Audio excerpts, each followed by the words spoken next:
तो चलिए अब हम देखते हैं कि नेचुरल जॉइन क्या होता है। तो मैं क्या करता हूँ, इसी को कॉपी कर लेता हूँ या फिर से लिख देता हूँ मैं। तो यहाँ पे देखिए नेचुरल जॉइन है हमारा, तो मैं यहाँ पे क्या करूँगा, select star from order items table, और इसको मैं मेंशन करूँगा ओ आई, और उसके बाद बोलूँगा यहाँ पे अब outer join inner join mention करने से आप यहाँ पे डायरेक्टली डाल दीजिए नेचुरल जॉइन।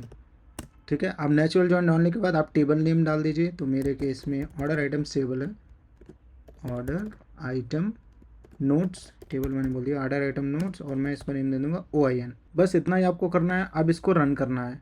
अब ये कमांड नेचुरल जॉइन क्या करता है, अब नेम से ही सजेस्ट कर रहा है नेचुरल। अब ये नेचुरल का मतलब सीक्वल नेचुरल है। अब मेरे बोलने का मतलब है सीक्वल में जो माई सीक्वल है उसमें ये नेचुरली काम करता है। अब ये करता क्या है कि ऑर्डर आइटम्स और ऑर्डर आइटम नोट्स में जो भी मैचिंग कॉलम रहेंगे, मतलब जैसे कि हमने प्रीवियस वीडियोस में देखा, अगर दो टेबल्स को ज्वाइन वगैरह करना है तो आप क्या करते हैं कि कॉलम आईडी मेंशन करते हैं, जैसे कि यहाँ पे देख पाएंगे ऑर्डर आईडी प्रोडक्ट आईडी के बेसिस पे। लेकिन इसमें क्या होगा कि ये जो माई सीक्वल है, जैसे ही नेचुरल मेंशन करेंगे तो ये ऑटोमेटिकली क्या करेगा, गेस करके आपको इन दोनों के टेबल में ज्वाइन बना के दे देगा। ठीक है, एक कॉलम सेलेक्ट करके, एक या दो कॉलम अपने आप ही ये सेलेक्ट करके अपने हिसाब से ये पूरे टेबल को ज्वाइन करके दे देगा। अब मैं इसको रन करता हूँ तो मैं आपको आउटपुट दिखाता हूँ। तो यहाँ पे देख पाएंगे आउटपुट नहीं आया, शायद इसको पता चल गया कि हमारे इस दोनों टेबल में दो कंडीशन लाई करते हैं, दो कॉलम है। तो जैसे कि मैंने आपको दिखाया, तो यहाँ पे क्या करता हूँ, मैं एक दूसरा टेबल ले लेता हूँ। तो यहाँ पे क्लाइंट्स और पेमेंट टेबल मैं ले लेता हूँ। तो मैं यहाँ पे क्या करूँगा, इसको डिलीट कर देता हूँ, सॉरी चेंज कर देता हूँ।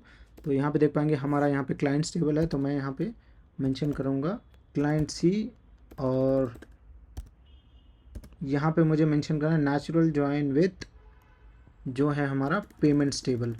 तो मैं यहाँ पे मेंशन कर दूँगा पेमेंट्स टेबल, और इसको मैं एलियास दे दूँगा पी। अब मैं इसको अगर रन करूँगा तो आप देखेंगे ये हमारा पूरा टेबल यहाँ पे ज्वाइन करके आ गया है। तो ये क्या किया है, इसको समझ में आ गया कि क्लाइंट्स और पेमेंट्स में कुछ तो कॉमन है। अब मैं क्लाइंट्स में जाता हूँ तो देखिए क्लाइंट आईडी कॉमन है, और पेमेंट्स में जाता हूँ तो यहाँ पे देखिए पेमेंट्स आईडी, सॉरी पेमेंट्स में जाऊँगा तो यहाँ पे देखिए क्लाइंट आईडी कॉलम है, और ये माई सीक्वल ऑटोमेटिकली यहाँ से चेक करके आपको दोनों मैचिंग कॉलम यहाँ पे दे देगा।